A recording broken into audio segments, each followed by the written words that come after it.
બહારની પાણીપુરી ખાવામાં તો જોવો હવે હાડકા પણ આવવા મળ્યા છે, કારણ કે અમદાવાદના રાણીપ વિસ્તારનો વિડીયો ખૂબ જ વાયરલ થયો છે અને લગભગ તમે બધા લોકોએ જોયો પણ હશે, જેમાં એક યુવતી રોડ ઉપર ઊભેલી લારીમાં પાણીપુરી ખાવા જાય છે, ત્યારે એક પાણીપુરીની અંદર વાળ નીકળે છે, છતાં પણ એ જતું કરે છે અને વાળ કાઢી અને પાણીપુરી ખાઈ જાય છે।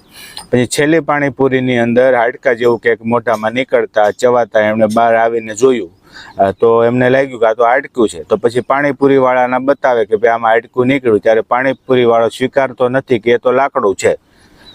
તો પછી યુવતી પણ કીધું લાકડું હોય તો કાપીને બતાવો, કાપવાની કોશિશ કરતા કપાતું નથી અને સાબિત થાય છે કે આ હાડકું છે। ત્યારે પાણીપુરી વાળાએ એવો બચાવ કર્યો કે હાડકું ઉડીને આવ્યું છે।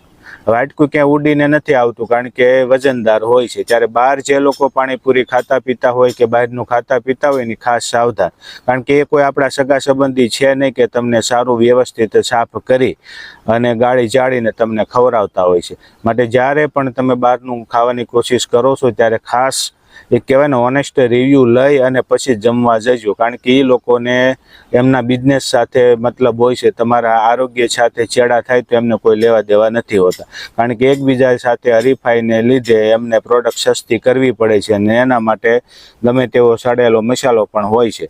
જ્યાં ત્યાં વસ્તુઓ પડેલી હોય, ઉંદર પણ આટા મારતા હોય છે, પણ એ બધું એને કાંઈ લાગતું વળગતું નહોતું, એ બધી જવાબદારી ખાવાની હોય છે। તમને પણ જો આવો કડવો અનુભવ થયો હોય તો જરૂરથી કોમેન્ટ કરીને જણાવજો।